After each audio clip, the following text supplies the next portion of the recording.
This podcast is brought to you by Most Valuable Podcasts, saving your day from boredom with the best podcasting entertainment.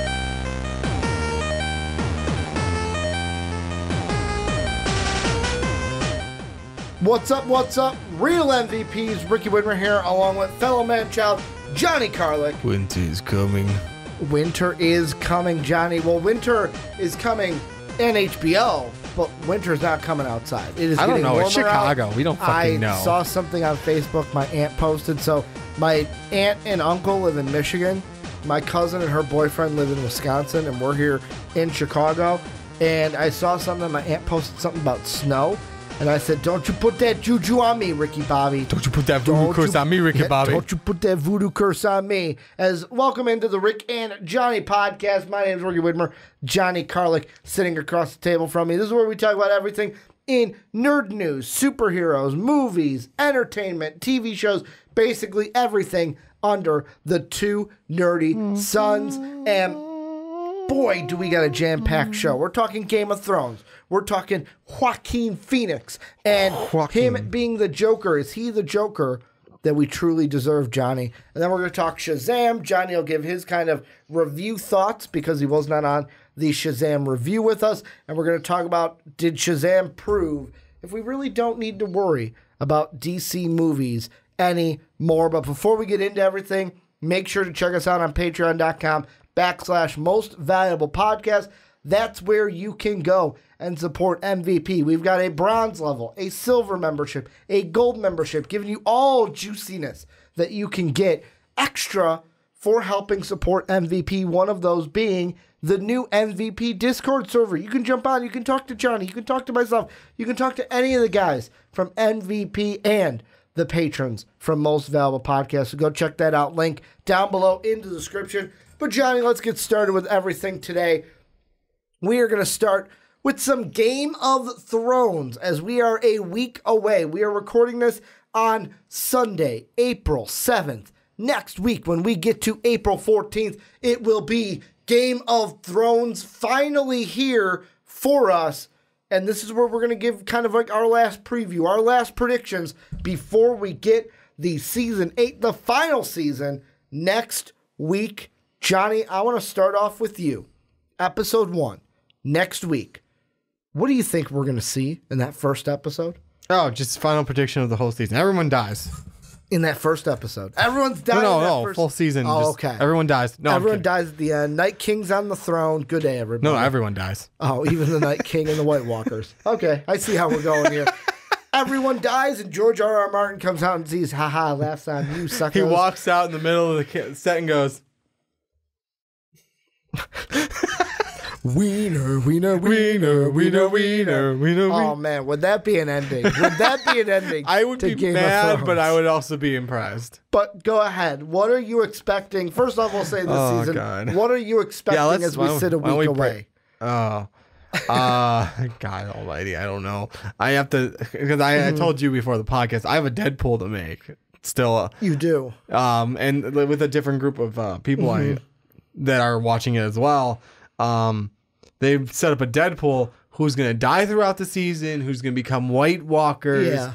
And it's all point-based, so he could win. I could possibly not. So this podcast is going to be very helpful in me making my final decisions on that. Johnny's like, I have to pick wisely with this last season, but episode 1 has already been screened earlier on this week, and there are some people that have kind of like not spoiled things, but kind of what we can expect. Yeah. And let's be honest, the thing I love most about hearing from the first episode, no filler. No filler at all. That it's basically, it gets right to the chase, and that there's not going to be a ton of setup this season. I'm surprised that the episode 1 is, I don't want to call it filler, but it's good. I thought episode 1 would be it's going to be a lot of recap, I would think. A recap, and not to mention like setting up for war. Maybe start maybe in the you see the scene in the trailer. It's trailer number 2 technically, where the Night King, the horse stepped just 1 foot. Yeah. And my thought would be like, that's basically where episode 1 ends. That's what I would think. Well, and that's the thing with the White Walkers and the Army of the Dead. Are we going to see them barrel through the Night's Watch at the top, have that fight?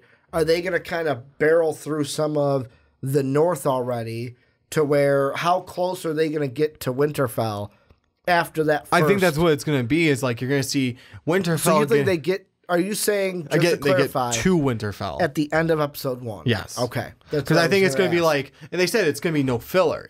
So it's going to be like that. You're going to show like maybe jump arounds like some episodes do, where it's going to be showing them barreling through and making their way to Winterfell because they're going to build their army as much as they can. The Night King wants his army as big as possible, so there's like no threats against him.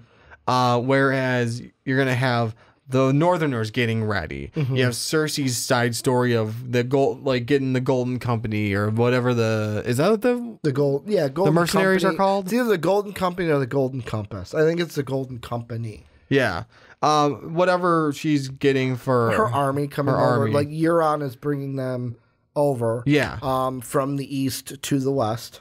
So I mean, that's my thought. Is they're gonna that's where it's gonna all of episodes one's really gonna be. We might see Tormund Giantsbane was at the Night's Watch at the end of season 7, wasn't he? I thought he was at Winterfell.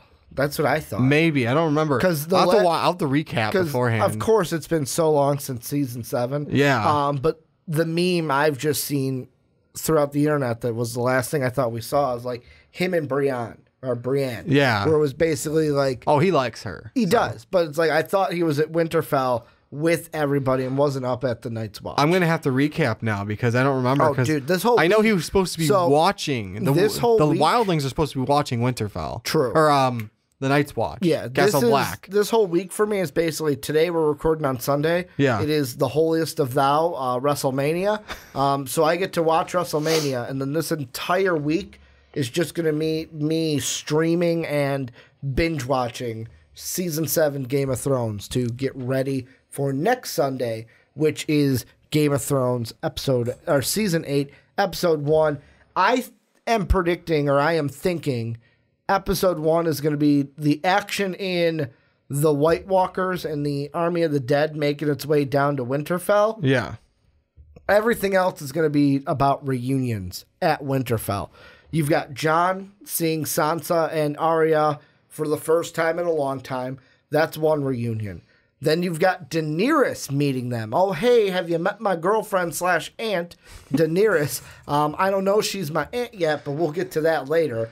Bran, who's also there, is going to be, it's kind of like a little Stark reunion. Yeah. Jon gets to reunite with Jon. You've got Jaime, who's going to reunite with... Jon and Sam. Thank you for catching me there. I just want to make sure I'm like, Sam, is there someone I'm not thinking of? No, Jon and Sam are going to reunite. Then you also have Jaime and Tyrion, but then Tyrion and Sansa. But then you also have, I'm trying to think of, am I missing one? Yeah, that's right. I almost forgot about the Jaime thing because he's not made it to Winterfell either. No, yet. he hasn't. The last thing we saw from him was he told Cersei, I am fighting for humans. Like, I am going down there to help. Bitch, I'm out. Yeah, I am here to help. And the thing that's interesting is I've heard that, is it Bronn's character, who, the one that's basically like, I want my castle, and has been kind of like Jaime's main bro throughout the entire thing and helped save Jaime in season 7. His actor has even come out and said that, hey, you know what? Everyone kind of likes me right now. People may not like me in season 8 like they did, which makes me think, okay, he's going to be on the side of Cersei, and that's why we're going to hate him, because we hate Cersei because, duh, like, how do you not hate Cersei? And he's going to be on her side, which is going to make us hate him. I just can't wait for all the drama between Daenerys and the Starks and Jon kind of being in the middle, but then Bran dropping the bomb on Jon Snow that he's a Targaryen, which, holy shit, what does that mean between me and you? And then maybe when the White Walkers do get to Winterfell, does Daenerys at the end of episode 1 get to see her dragon, her child, who she thought was dead, is alive? Yeah, I think it's going to be a hefty season 1, especially with each episode being an hour and a half now. Well, a hefty episode 1. Well, but in general, a hefty... I just wanted to correct because you said season 1. Sorry, yeah. Yeah, I didn't want people to think, well, we already saw season 1, Johnny. Johnny, come on. A hefty episode 1. Yeah, I think it's going to be a hefty episode 1 because we have a lot of things going through here that we need to see. Like we said, there's going to be the part where Jamie needs to make it to Winterfell. Part where we need to see what's happening in Winterfell. We need to see what's happening with Cersei and the Golden Company. Then we got to see what the White Walkers are doing and the Whites because they're going to be making their way through Castle Black, down through the north, to Winterfell. And I think that's all going to be in season 1 and everything at Winterfell, not just preparations, but like you said, there's going to be the reveal of Bran too. And they might hold off on that reveal though. You don't think we'll get it in episode 1? They may do episode 1 or they may wait till 2 or 3, wait for the White Walker fight to be over and Bran when they start arguing over or not even arguing over the Iron Throne. They may like, no, you know what? It might make an more interesting wrench to have it before the fight. Maybe make that like, maybe throw it in episode 1. But it shows Jon going over to the tree, so maybe that's like an episode 2 or 3 type thing. I could imagine it being like Sansa and Arya and Jon are having a nice reunion. Yeah, and Bran just sitting there weird in his wheelchair and just drops like a chilling fact of like, but he's not even a Stark. No, he's not truly a Stark because he's half Stark. He's not truly a Stark. And it's like, everyone looks like, what the hell are you talking about? No, it'd be funny though. He says it like that because he always talks in riddles and he's like, yeah, we know he's a bastard, Bran. We're done with that part. No. His like his parentage. Yeah. I think that Jon's going to find out in episode 1 that he's a Targaryen. Because I also think it creates that weird kind of relationship between him and Daenerys. Yeah. To where it's like, oh, what are we? Should we even be a thing? And then if they freaking drop everything of like, oh, I'm pregnant.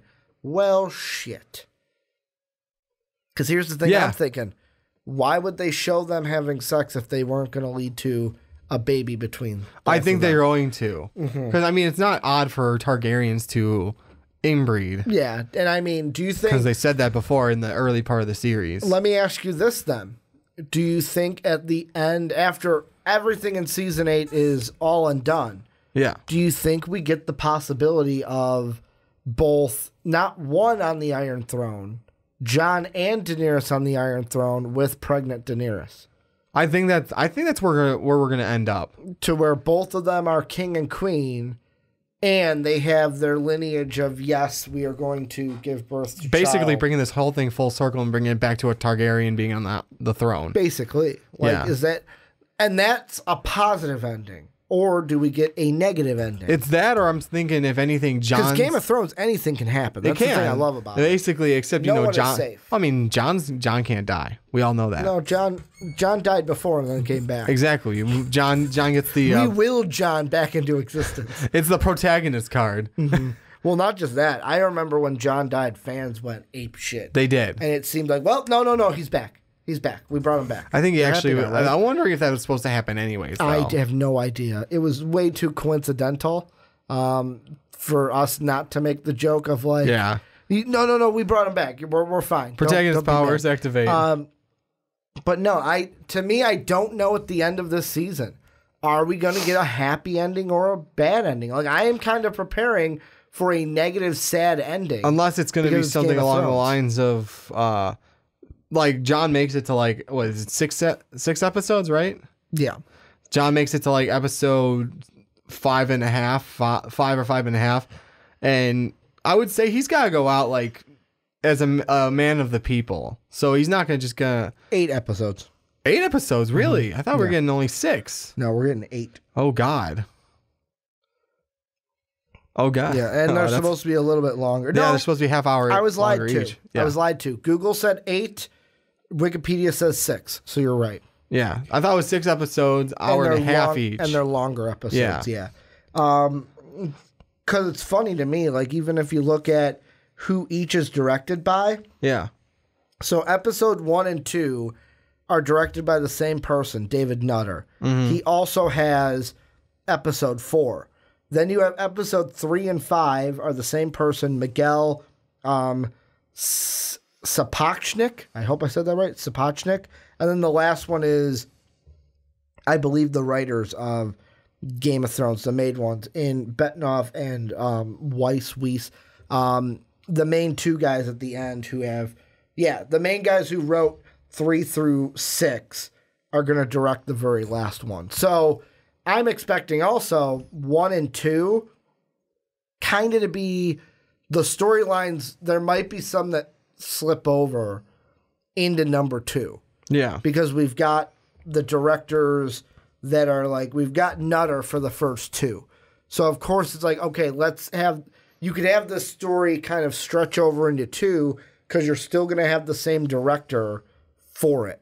Now, they're written by different guys, which completely could mean other things. One's written by Dave Hill. The other's written by Brian Cogman. But I think directing-wise, the first 2 episodes are going to be very, very similar in style because also you can look at it. And I don't remember the exact way it broke down. You would have to go back season by season and see, like, okay, when this guy directed, this is what we saw. But you could kind of look at the directors and go, okay, when we seen him directing an episode, this is the type of episode that we have seen in the past. That's true. I didn't think about that. I've been trying to think about like how I feel like who's going to survive what and who's going to, like, how each episode's going to, and that's what I've been thinking about for a few minutes. Well, what's going on in that head? Get those gears turning. Right now, I'm just thinking, you know what? With some of the scenes that we're looking at in the trailer and everything, and obviously, you know what? Some of the scenes could even be a farce with how a lot of people, like a lot of producers and directors are throwing out videos and stuff to throw people off the trail. So that, like, we don't know what's going to happen. Because Game of Thrones is very secretive about what they do. Well, and just let me throw this out. So the last time we saw Miguel Sapochnik direct a Game of Thrones episode was season 6. He directed episodes 9 and 10. Battle of the Bastards, The Winds of Winter. And what episodes is he doing? And he's doing 3 and 5. 3 and 5. So to me, I'm already thinking maybe the Nutter episodes. So 1 and 2 are very narrative based. Yeah. 3, we get a big battle scene. 3 is going to be the Battle of the Whites. 4 is very narrative based. 5 then is going to be a big battle scene. Battle of the Golden Company. And then 6 is just going to be the ending, which anything can happen. Wrapping everything up. Final, like... Bingo. Because, I mean, I'm trying to even look to see... In season 7, we didn't get... Did we get the main writers? Yeah, the main writers hadn't directed anything in season 6 or season 7. So, I mean, we already know, and you probably have planned it out perfectly, that maybe episode 3 is the White Walker battle, and then episode 5 is the Golden Company battle. 1 and 2, I'm still going to get, like... Okay, so... I'm going to change one thing. Like, it will still have the Whites in there and, like, their run through of the North, but they're not going to... That footstep down at Winterfell is not going to be until end of episode 2. I'm just stretching it out a little bit farther. The thing with Jaime is going to go between episodes 1 and 2, and it'll give better time and pacing then, especially for this whole Jon, Daenerys, and Jon's lineage storyline. That'll help with the stretch of 2 episodes. Why couldn't I think of the word episodes?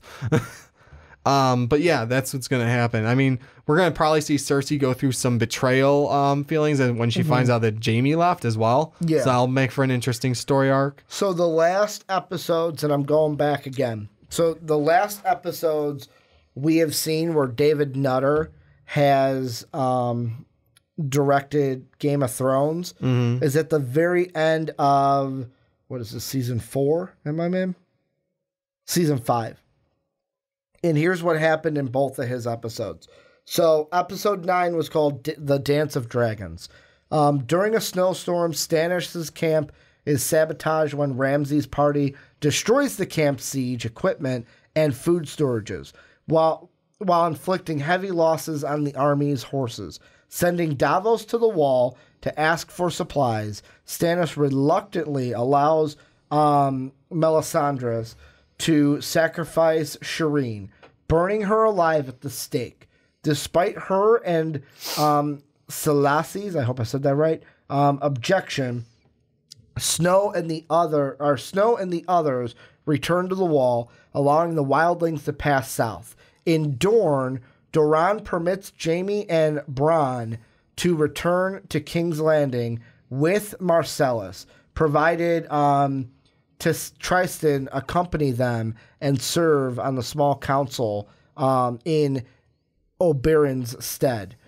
The former also pardons Sand and her daughters. In Bravos, Arya spots Trant accompanying Mace, Majuri's father, and the Master of Coin. In Marine, the fights in the Dazank pits begin, and Daenerys is stunned to see the Mormont. So already, I'm not even all the way through it. I'm going to stop there. Already, this is more of a narrative-based story, where the other one was Mother's Mercy, where you've got, where I'm looking here, kind of reading really quick. Upon reaching the Red Keep, it's all the kind of fallout of Stannis burning that, allowing Melisandre to do this, and it was all of like the Melisandre backstory and all her kind of what's going on there. Mm-hmm. The only because she is supposed to return to die. Yes, in Westeros, because she's still east. Yeah, she's still in Essos, and she's supposed to come back. And her prediction was she dies in Westeros as well as Valerius, I think it is, the bald, heavyset dude. He's supposed to die there too. Mm-hmm. So those two are supposed to die via the season, which not that big a loss overall, except for the one that can resurrect Jon. Yeah, I mean, Melisandre she resurrected Jon. So if Jon dies again, it's going to be a fun season. I can't wait. Yeah, no, I'm excited. This Game of Thrones season. I will ask you this, kind of the final wrap it up. Who for sure dies? If you had to give a death count, who do you? Not all of them, but who do you think for sure? You took away all the fun. I'm gonna go Cersei for sure. Mm-hmm. Oh God, I'm trying to think of everyone that's even in the season right now. I'm gonna go. Let's see, Cersei. Tyrion's gonna live. Jaime dies. I'm like on the fence about Jaime dying. Maybe not. I think he might. I think Jaime. I think Arya's sacrificial. I was gonna go Sansa instead of Arya. Either or. I'm gonna go Sansa over Arya. I want to kind of lean towards both. Really? Mm-hmm.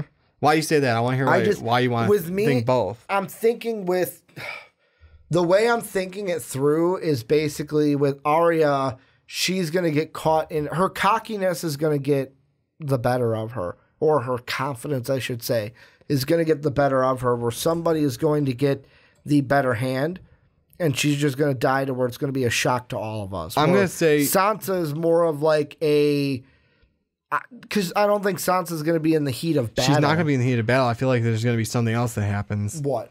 I don't know. I don't know what, though. I didn't know if you had like an exact thought. I'm going to also say roll a dice, either Tormund or Brienne of Tarth, one of the two of them. Yeah. Are we also going to get a backstabber, too? I think there's going to be a backstabber somewhere, but the question is who. One of the... Basically, Varys is who I was thinking of earlier, by the way. To pull a wrestling term into this, will one of the faces turn heel?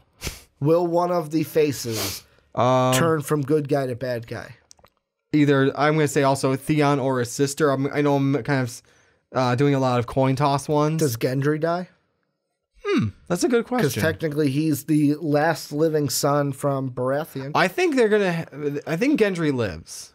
Okay. Kind of like almost bringing everything back to a... Because he's supposed to make himself a weapon, too. Yeah, and I think it's going to be a hammer of dragon glass. You think so? I think it's going to be... because you're digging the hammer? No, because he was like really... Like, he brought his own hammer beforehand. Okay. And he's really... if he's going to make himself a weapon, I think it's going to be a dragon glass warhammer. Not necessarily saying the whole head is made of it, but maybe like the spike on it and maybe the flat part of the head has dragon glass just for the impact of it needs to be made of dragon glass. Yeah, I just can't wait to see his weapon. Maybe Jorah. Ooh, Jorah might. You know what? You know what I'm thinking now? Bronn. Bronn's gonna die. You want to know why? He ain't gonna get his castle. Yeah. And what's the only way to keep him from getting his castle? Yes, Cersei dying, but the ultimate one is him dying. It'd either be Wouldn't him it be dying. ironic if he died in the Golden Compass battle in Jaime's arms? Like, that would be kind of hitting to where it's like, he saved my life, and now I'm watching him die on the battlefield.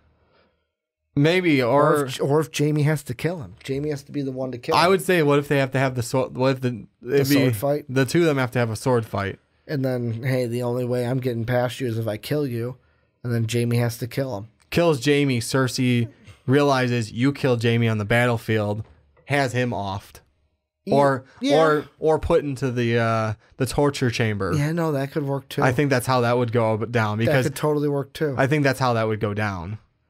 I could see it either way. I could see Jaime killing him or Jaime. I think in the end, though, too, and him getting tortured. I think in the end, Bran is gonna just head up north, north, like past the wall north. He's gonna become the three-eyed Raven. He's already the three-eyed Raven, but he's gonna ultimately be like the ultimate three-eyed Raven in his final form. His final form. Any final thoughts on Game of Thrones before we wrap this show? Oh God, I might have to pull out the D20 and just go at it. Just start rolling. Nope, you live. Nope, you die. Nope, you live. You know who's critical hit? You know who's one I'm not prepared to see die? Tyrion. No, I don't want to see him die. I don't want to either. I don't want to see him die. I mean, I wonder if he's going to be in the battle again, because he was in a battle before, but he wasn't. I am totally expecting everyone to die, but I'm hoping that some characters do not die. Certain characters, yeah. Like Jon Snow. I could honestly care less if Daenerys dies. I'll be completely honest. I would see. I don't really like Daenerys. I would say it would be an interesting, not story arc, but like a little, like interest to see if like one of the other of either Tormund or Brienne of Tarth, one of the two of them dies while in battle together. Yeah. And like, let's say it's Tormund. She actually shows that she actually does at least have some feelings for him, whether it be like at least friendship, whereas like she kind of scoffed at him generally. I gotta wipe my eye. You're making me tear up, Johnny. Oh, you're making me tear up. Like, or Tormund, she like just sees. I want to see them together. Does truly anyone have to die? Like, do we have to kill anybody? Can we just Disney the ending? Yeah, let's just all be one happy family. But this is where you guys come in. Let us know what you guys think down below about season 8 of Game of Thrones. How pumped are you for it? Who's going to die? What do you think's going to happen? All that juiciness. Let us know down below in that comment section. But Johnny, let's move on into our next topic. And what we're taking a look at is the Joker. Or I think it's just called Joker. One of the newest movies. We had gotten snips of this. We knew it was coming. It wasn't like something that completely shocked us. But Joaquin Phoenix will be the Joker in a new DC movie later this year. I believe it's coming out in October. After seeing the trailer, if you have not seen it, I'm going to put it down in the description for everybody. I want to ask you this question, Johnny. Is Joaquin Phoenix the Joker that we truly deserve? Is that how we're going to view him after we see this movie later this year? I'm hoping so. But Which I know Heath Ledger fans are going to get mad that I even asked that question. Yeah, I know. They are. But, I mean, it is what it is. Part of me, I do want to say yes, but obviously we can't really tell that until we finally see the movie. Because right now what they're showing... Because what are you thinking based off the trailer? What we're showing is like a nice descent into madness, which is great. I'm really hoping like we're getting what it shows. That's what I'm hoping. But I mean, how many times have we also been scorned by trailers? Yeah, well, that's like... So it's like, I want to, Pete, but... who's been on the WrestleMania podcast, who's been on the wrestling podcast with us, we were talking to a group of people, and one person said, hey...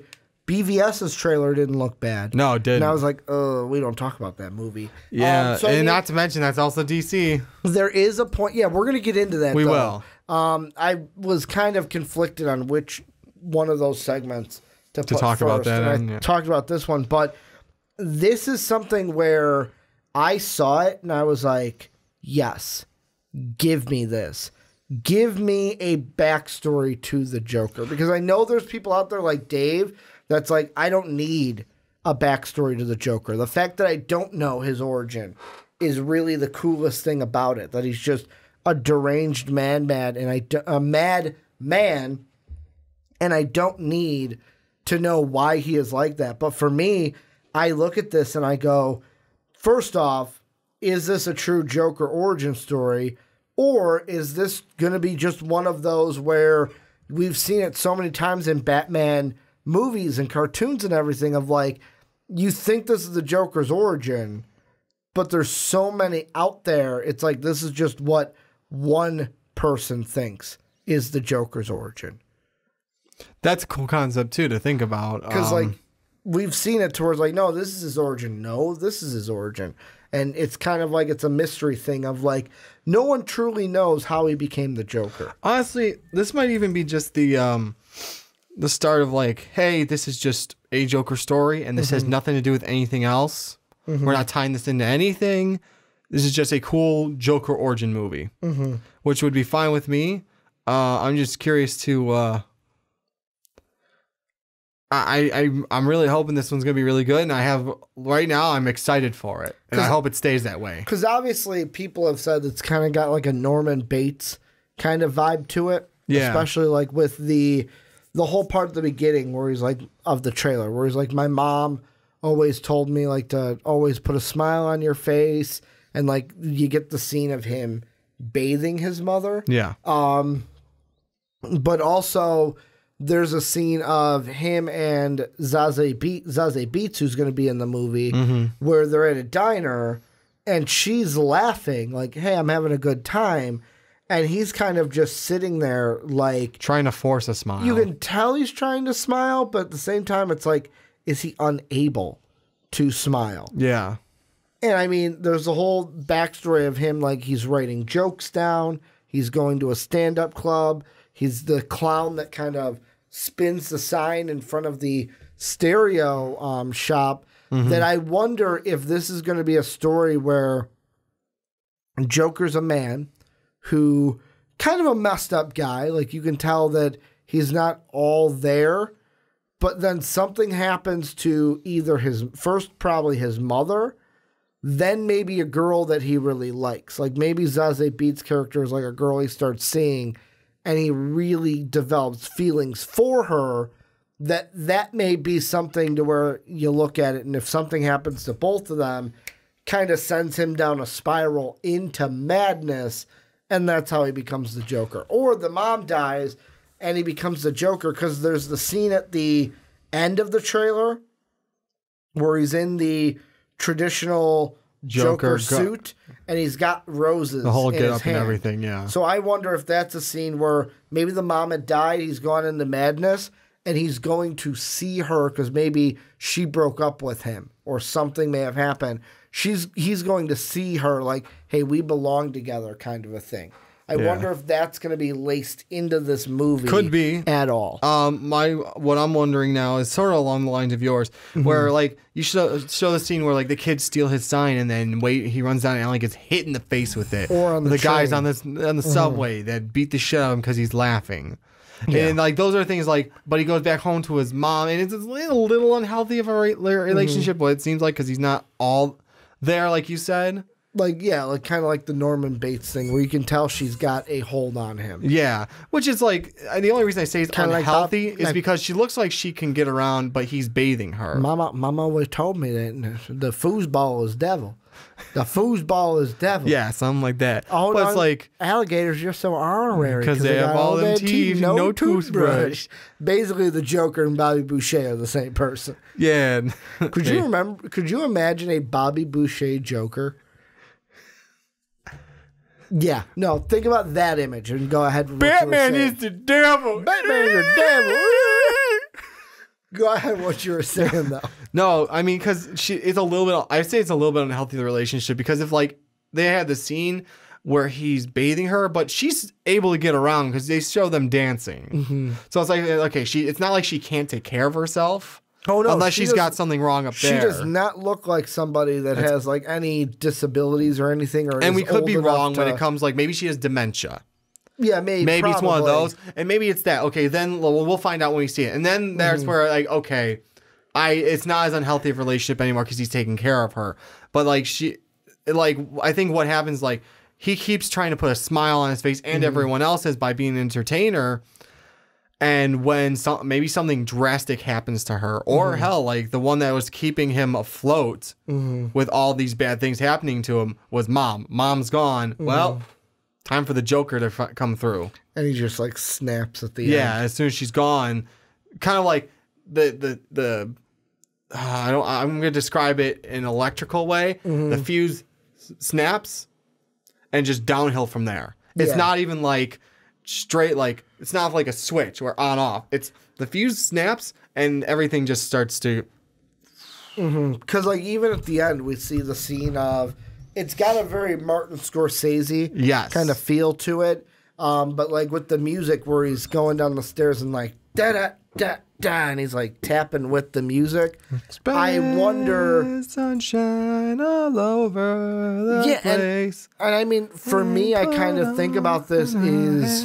I kind of hope that song's in there now. Yeah, I think it will be. I think so too. But both of these songs will be in there. And what's the master plan? Like that to me is like with this of like I like it because we can speculate about the story so much. It's not going to tell me everything about the movie. But for this, like even this movie when it was first announced, I was like, do I want this movie? Do I need this movie? Where it's not, this is not something that DC usually does. And kind of to lead us on into the next conversation that we'll kind of start here a little bit is that Dave and I on the Shazam review kind of talked about this, where this movie is kind of where DC is going. Yeah. Where it's like, hey, we're not going to have a connected universe. Yeah, they're going to be connected as like loosely, but it's not going to, this movie is not going to lead into this movie where this is something where, hey, Todd Phillips, go ahead, do your thing with it, do a great job with it. Oh, Shazam over here, you know what? Do a great job with it. Oh, Patty Jenkins over here with Wonder Woman, do a great job with it. James Wan, do a great job with Aquaman. You're all on your own. Where it's like, let's get these really good directors, like Todd Phillips, who's directing this one, has done like Old School, The Hangovers, Due Date, where that is something that I wonder how he's going to bring his style into this movie. Because the Joker, usually clowns and Jokers are funny. Is he going to bring that sense of comedy that he got, not the same way in The Hangover and Due Date and Old School, but how is he going to bring comedy into this character?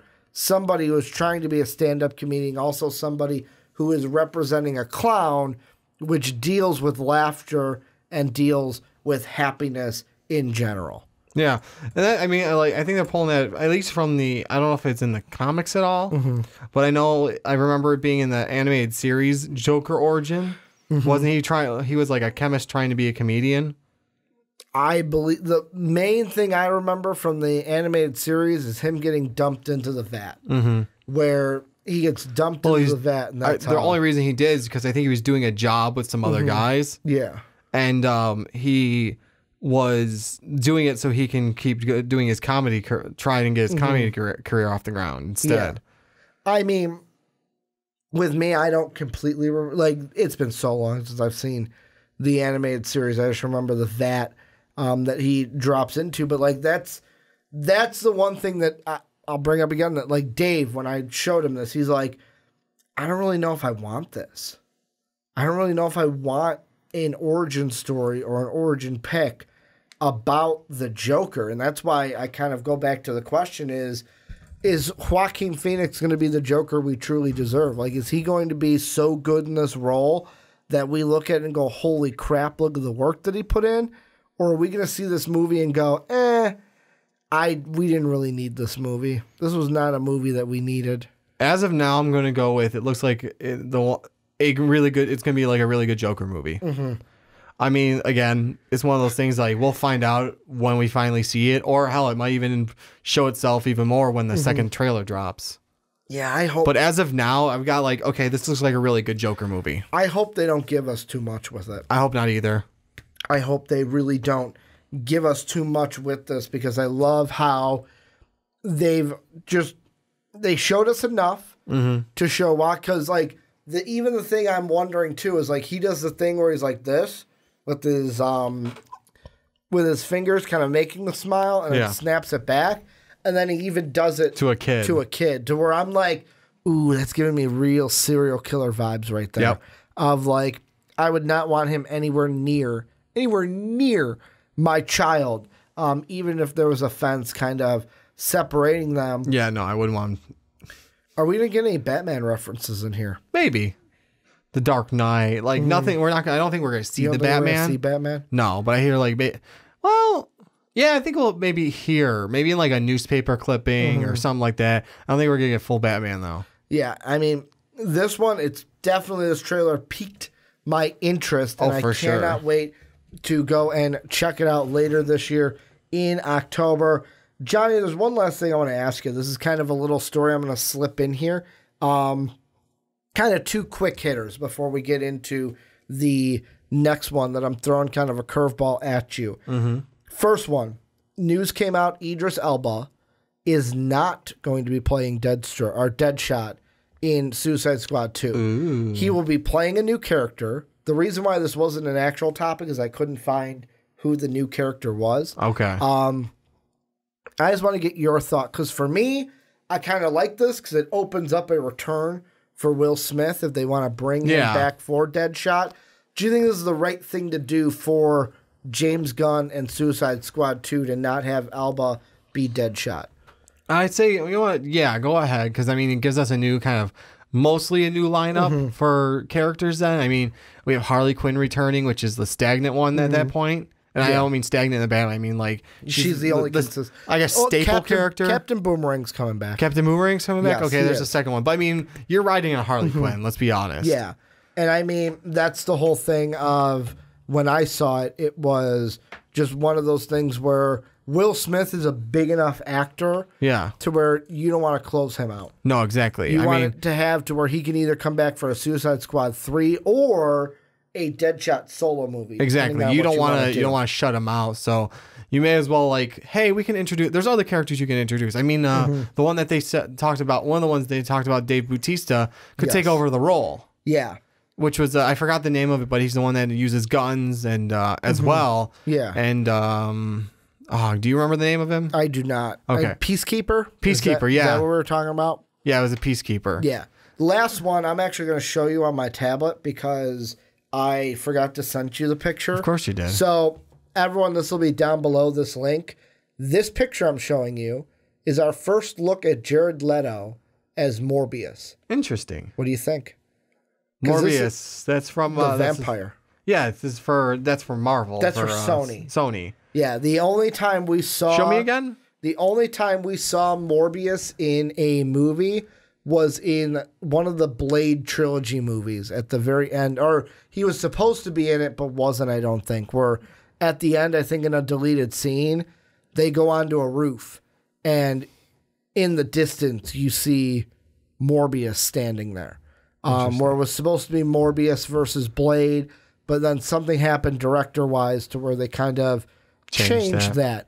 What do you think of this? Because Jared Leto right now, especially in my mind, has a kind of negative connotation because of what he did to the Joker. He has right now it looks like a pre-Morbius instead of a post-vampire. Yes. So I mean, I'm not. I'll wait and see. I'm not gonna. I'm gonna ignore it until I see something come out because I'm not the biggest fan of. I don't think he was terrible. I'm trying to think. Was he bad in Blade Runner? I don't remember his role in Blade Runner. He was the villain character. I know. I just keep thinking of Joker though. That's all. Johnny's like, I am seethed with Joker, but no, I saw it and I was like, you know what? This Morbius movie is going to be interesting because I liked Venom. Morbius, I wasn't as a kid super into the vampire stuff, and I wasn't super into Morbius. I thought it was an interesting arc in the Spider-Man cartoon when we had it during our youth. I'm like. I thought he was kind of a cool character, not one of the ones where like top pick. I'm like, I need the Morbius toy or whatever, but because I think the Instagram post that he posted about it. Let me see if I can pull it up.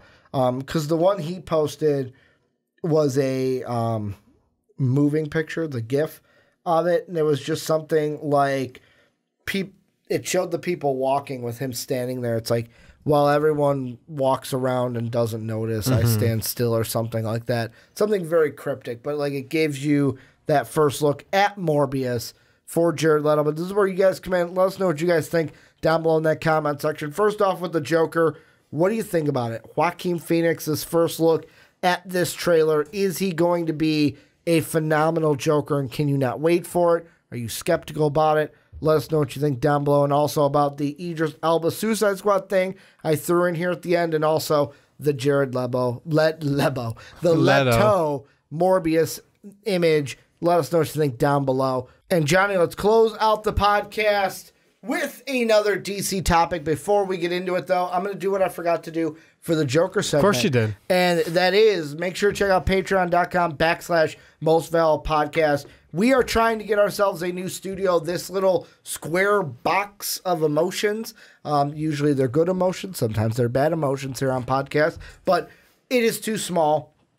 We're trying to get a bigger one, make things better for you guys, our fans. Every dollar moving forward on Patreon will go towards that new studio. So check out patreon.com. We've got bronze, silver, and now gold memberships to give you stuff like the MVP podcast a month early. You can get access to our Discord server, mock drafts a week early, as well as call-in opportunities, and you can select topics for podcasts. So check that out down below in the description. But Johnny, let's end the podcast talking a little bit about Shazam and branching it out into the entire kind of DCEU. I'm still going to use that title, although they have stopped claiming it as that. First off, I want to ask you. They can, I won't. You were not on the Shazam review. No, I was not. Dave and I saw it early. We wanted to get it out as the movie was coming out. I want to get your thoughts right now very quickly. First off, what your thought of Shazam was. What did you like? What did you didn't like? Overall as a movie, what was it? I really didn't have a lot of problems with Shazam. Can't really think of many offhand, but it was just a lot of fun. The whole thing was a lot of fun. It was one of the ones that DC did right and stayed, I would say, in as little as I know about Shazam, stayed true to the character. I mean, DC fans, correct me if I'm wrong. It was like a superhero version of Big without Tom Hanks, but with Zachary Levi. Yeah. Who played the character perfectly. Yeah, and he did. It was interesting to see an adult play like the mentality of a 14-year-old getting superpowers. Here's the other things I'm going to ask you, just so we have them on the record so you can't dodge them. Out of 5 lightning bolts, what would you give it? I'm going to refer to my lawyer. No. I'm going to refer to my lawyer over here, Dr. Savannah over here, who's my lawyer. Go ahead and take it, Doctor. No, I give 5 lightning bolts out of 5. Nice. You and I giving it the same score. What did Dave give it? Dave gave it a 4. Well, fine. Yeah, Dave gave it a 4.5. I'm sorry. I'm just kidding, but yeah. Yeah, Dave gave it a 4.5. I gave it a 5. You gave it a 5. Last question I'm going to ask you before we get to the real thing I'm going to talk about is, who would be your show stealer? Zachary Levi. All right. So we're all on the same page. I mean, to be able to give it to Zachary Levi. I would like the kid that played Billy Batson is an honorable mention in my book, but yeah, Zachary Levi. The honorable mention for me was Adam Brody, who played one of the older kids. Shit, I'm not gonna say that. Fuck. Yeah, there was someone else that I would have given it to, but like the honorable mention I'm talking about. I'm not going to say it though, because you might have noticed there was a jump cut there. Ricky and his spoilers. We need to get like a sound effect for your spoilers. So here's what. Spoilers. If I had a higher pain tolerance, I would think about this. Yeah. Sean has posed this question. So Sean on the fast break has said we should get him a shock collar. Yeah. And every time he talks too fast, we just shock him. Yeah. Basically, same thing with me. Put the shock collar around my neck. Every time I think about a spoiler, like it's telepathically linked up with my mind.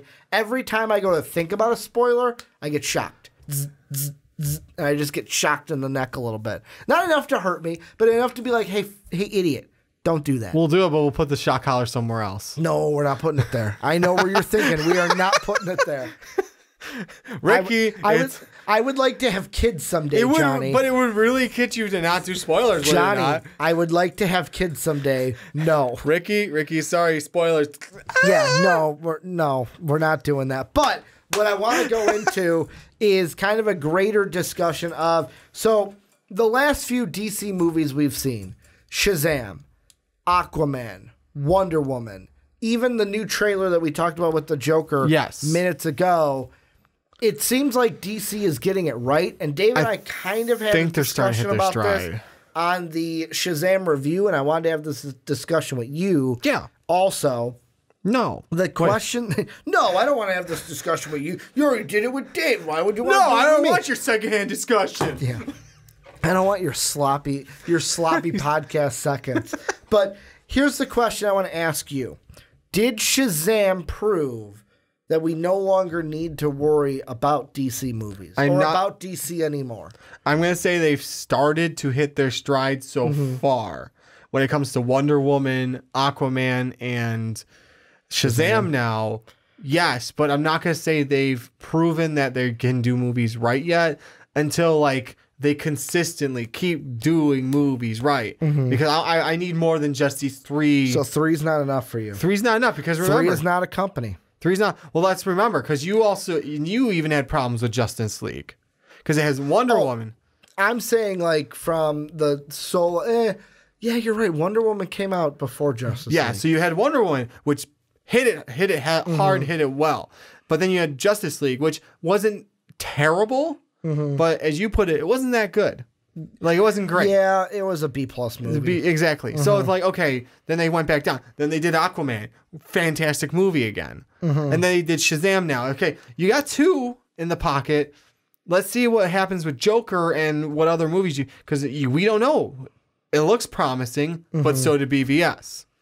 Yeah, and from what we're looking at here this is the upcoming schedule because Wonder Woman was good. Aquaman I loved. Like, yeah, so did I. So instead of using Wonder Woman as the start, because you're right, Justice League was after Wonder Woman. Let's use Aquaman as the start. Okay. And the reason why I originally wanted this was I was thinking Wonder Woman, so I'm like, oh, that's 3 good movies.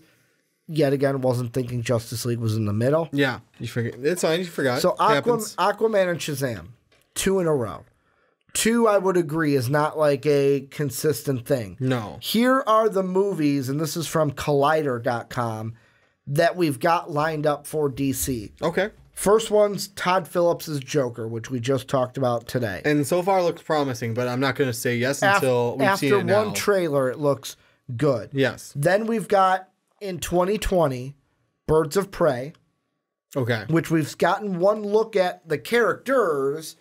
We all look at characters, but nothing else. That one is kind of like, okay, what are we going to get from that? I'm still a little gun shy because the last thing I saw Harley Quinn in was not very good. It wasn't her fault, but it wasn't very good. No, it wasn't her fault. Then later in 2020, we've got Wonder Woman 1984. Okay. I'm assuming like that one has enough track record to where I'm like, it's going to be fine. Yeah. I think so. You've got Patty Jenkins coming back. Yeah. You've got Gal Gadot coming back. I forgot about Patty Jenkins. Like, the crew's coming back for another Wonder Woman movie. The first one was good. The only one I'm wondering about is who's playing Cheetah? Wig. Christian Wiig. Wig. I've not seen her in a role like that. A little more serious role. So I'll wait and see. Excuse me, what happens with that? Here's the big domino for me. Because I'm gonna skip one. At least label them, list them off though. So the one I'll come back to, The Batman. In 2021. The Batman. We're gonna come back to that, but I'm gonna skip it for right now. The Suicide Squad, which is scheduled for 2021. That one I'm not as nervous about because thank you, James Gunn. He's probably gonna make it amazing. So I'm not worried about that. Plus, like, Idris Elba's a good actor. If they get Dave Bautista, I love Dave Bautista from his work as Drax in Guardians of the Galaxy. Even, like, the movie My Spies. Yeah, looks good. Or My Spy, I should say. My Spy looks good. It looks hilarious. Yeah. I absolutely love it. I can't wait to go see it. Reminded me a little bit of like the Game Plan or the Tooth Fairy. Like, ooh, Batista's becoming The Rock now, where he's got to start off in those movies before he can get his Fast and the Furious. Got started in a movie with a little kid that kind of gives him the runaround. Basically. And both of those movies, a little girl, which was the opposite character. Then Aquaman 2 in 2022. I liked Aquaman 1. James Wan should be, like, if they don't get him to come back for this one, that'll be the biggest negative that I think going in. But, like, should be fine there. The Trench, that's going to be interesting. We've talked about that before. And then, obviously, the Flash, Batgirl, Green Lantern Corps, New Gods. We don't have dates for all of these. Just all, like, these are all being planned. They're on the rest of them are just really, like, ones where, we've been planned, but I haven't really heard anything about them. So I want to go back to the Batman because that to me is the crux of this argument. Because right now I feel like with DC, it's great that you did well with Wonder Woman. It's great that you did well with Aquaman and Shazam. But the one they really need to hit on, Matt Reeves needs to hit on the Batman. Yeah. Because for DC, your pillars of your movies are Superman and Batman. And the last two images we got of those, BVS, Man of Steel. Those are the last two Batman, Superman appearances that we've seen that were not Justice League. Because Justice League was a concoction. I was going to wait and see if you mentioned Justice League. I moved Justice League to the side because both BVS and Man of Steel were Zack Snyder films, which go and check out our discussion on Zack Snyder that we had last week. I thought it was a great discussion, although Zack Snyder fans were a little upset at me. Yeah, they didn't like that. I'm assuming that's where all the downvotes came from, were Zack Snyder fans. But I pushed Justice League to the side because I don't know if I could put it... I can't grade it the same as BVS and Man of Steel because they brought in Joss Whedon, and it was like a two-headed monster kind of fighting over what do we use here, what do we use there, instead of, hey, this was one person's film. It's kind of like what I think Guardians 3 would be if Disney didn't decide to bring James Gunn back. Yeah. But on a worser scale because James Gunn is better than Zack Snyder. Yeah. Yeah, you know what? I'd say instead of like 3, like you were talking, I'd say you give me 5 consistently good movies, because like we were still unsure about Marvel until Avengers. True. Like it's like okay, Iron Man was good, but there were no. Here's the different thing. Yeah. There were no expectations because Marvel didn't have anything to base. They all it had off B-list heroes from the comics to. Like, no one really knew them that well unless you were a comic book fan at that time. Like even like Iron Man, it was like, I knew who Iron Man was, but I didn't have a predisposition I was the weird kid that actually once in a while checked out the Iron Man cartoon because I'm like, oh shit, there's an Iron Man cartoon. And that's how I knew there was an Iron Man. I didn't really read the comics until... Iron Man, clunk, clunk. I'll be honest, I didn't. Iron Man. Exactly. I love. That's the only thing from that. And then guitar solo, 90s guitar solo. Didn't we technically have a Hulk too? Yeah. Dun, dun, dun, dun, dun, dun. Hulk smash. Yeah. For me, it was basically the only two were Spider-Man and X-Men. Yeah, those were. That was the one. I don't remember if the Hulk actually had a guitar solo, which was weird for the 90s. Yeah, all of them. Iron Man did. Iron Man did because they did. Batman didn't. It didn't need it though. Exactly. It didn't need it. Well, because both of those were like John Williams freaking scores right there. Actually, no. Who did? Danny Elfman did the Batman one. Yes, he did. And then John Williams did the Superman one. Yep. Oh, he did do the Superman one. Yeah, he did. Because I'm also looking up here really quick, just to throw in intermittent to your thought. But let me go ahead. Intermittent really quick, just to give it a base. By the time Man of Steel came out, which was 2013, I want to find an exact date really quick. It was June of 2013. So June 14th of 2013. That was a month after Iron Man 3. Okay. So Iron Man 3 was May of 2013.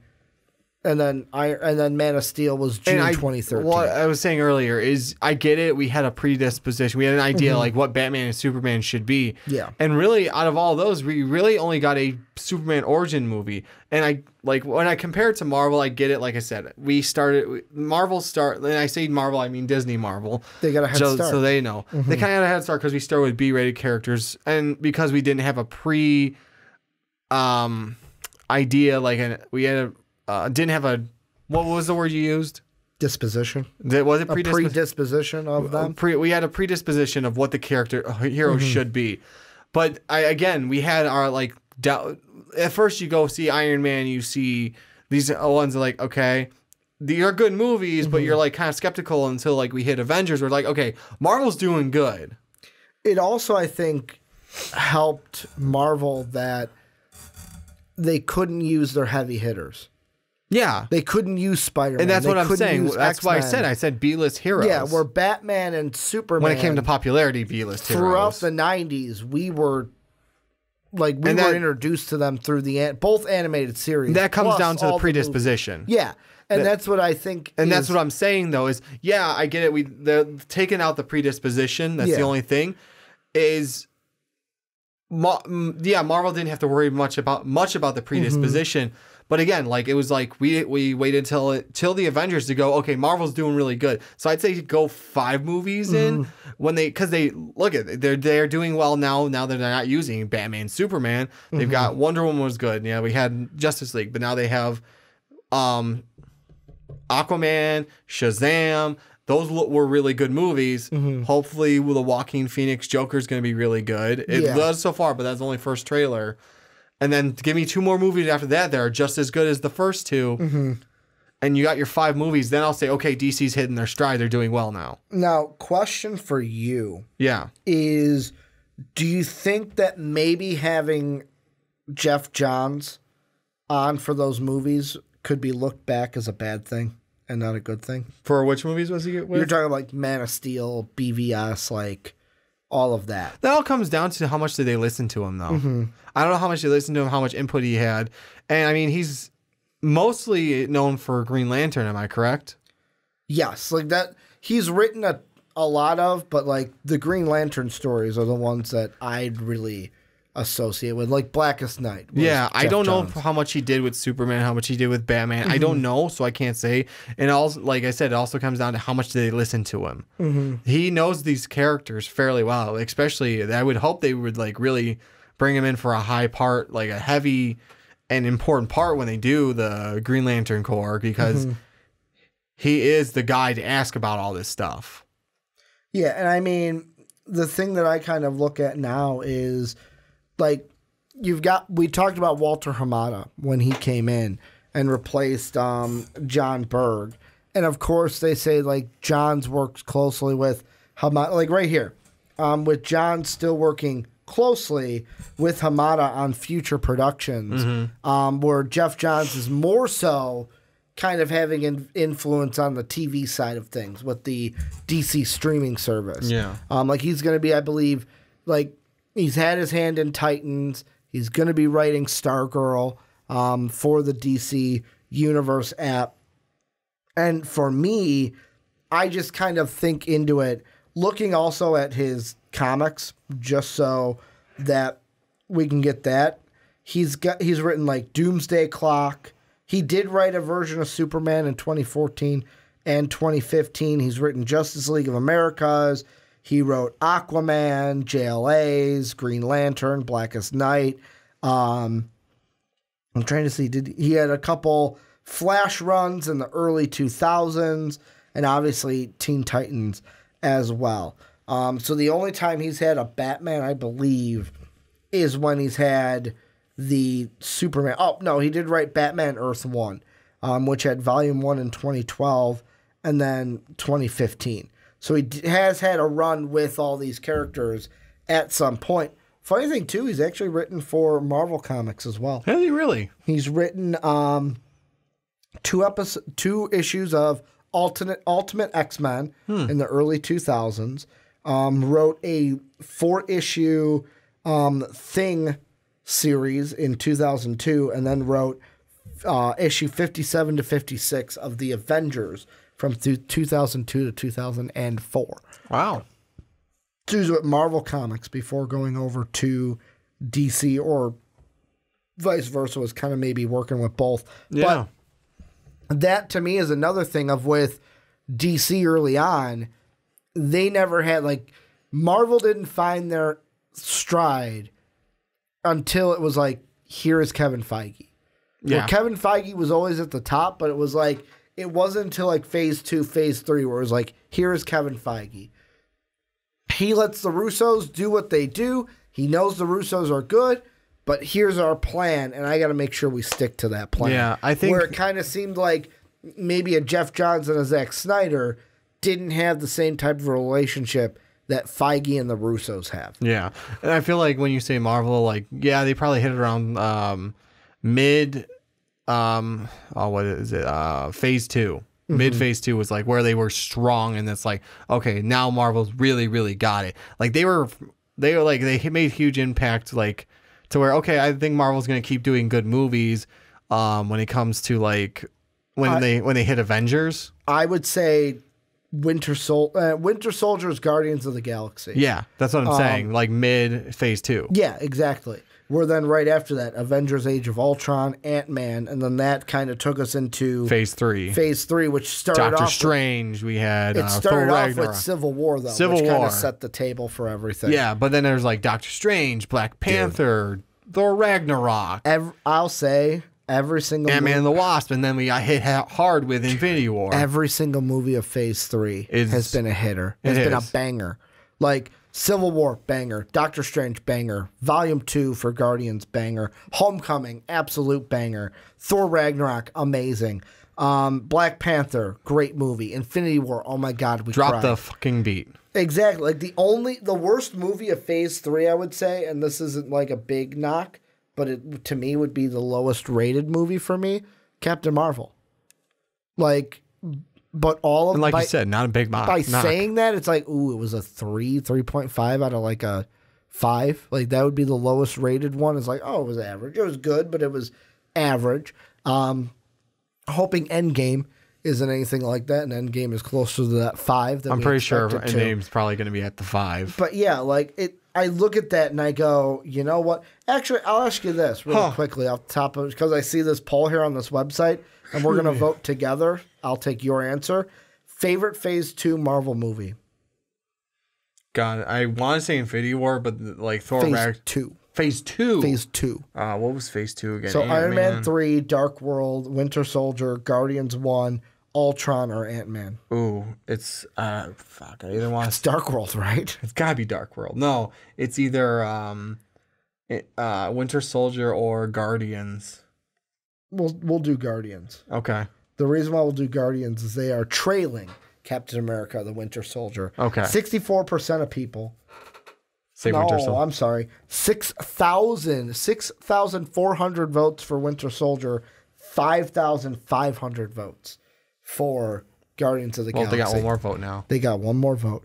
The lowest out of everything is Dark World, 434. Wow. Iron Man 3, 532. So they're kind of close. Excuse me. But yeah, like going back to DC, I feel like this is DC, and Shazam kind of proves it to me. They're hitting their stride to where me personally, I'm not as worried as I once was. Yeah. When it came to DC. The worry's been lowered, but I won't say they've hit their stride or anything until I see like 4 to 5 consistently good movies. Wow. So for you, it's not 3 movies doesn't give it to me yet. So here, just to map things out, so everyone has this on record. So for Johnny to say they've hit their stride, we've already got Aquaman and Shazam. That's 2. Yep. That means Joker needs to be at least a 4 out of 5? Yeah. Then you need Birds of Prey to be a 4 out of 5. And then Wonder Woman. So that'd be 5. No. After you get Joker, that's 4. Yeah, out of 5. If it's 5 of them, it's got to be the next Wonder Woman movie. If it's 4, honestly, it could change when if like maybe Joker knocks it out of the park. And you're like, holy shit, okay, I was wrong. Yeah, maybe I'll say it's right now. Maybe it's 3, maybe it's like that, and then like Birds of Prey gets like a 4 out of 5, and I go, okay. So for you, that's the 4. For you, the next 3 are the most crucial. Yeah, whatever they do in the next 3 will make or break if they are on their stride or not. To me, I'm gonna go ahead and say it. Birds of Prey will be the one to make or break it. If they're on the stride. I get what you're saying.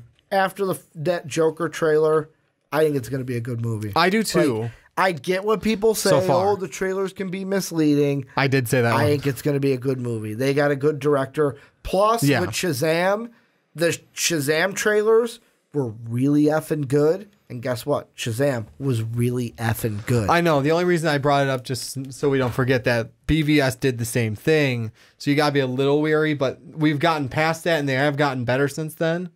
And I'll also say that too. I got 2 words for you, Jamie. Huh. Zack Snyder. I know. I'm just going to throw that out. I know. And I'm just saying, right now, I'm not going to say like, what I'm saying is right now, from what I'm seeing, Joker's going to be great. It looks like it's going to be a great movie. I'm going to wait and see another trailer before I make like the official 100% decision on that. And with the next 3 movies, I do want to throw this out as I am now I've got some ammo to defend DC with. So you look at James Wan, unproven. He hit it with Aquaman. Yes, he did. If he's directing Aquaman 2, I will not worry. No.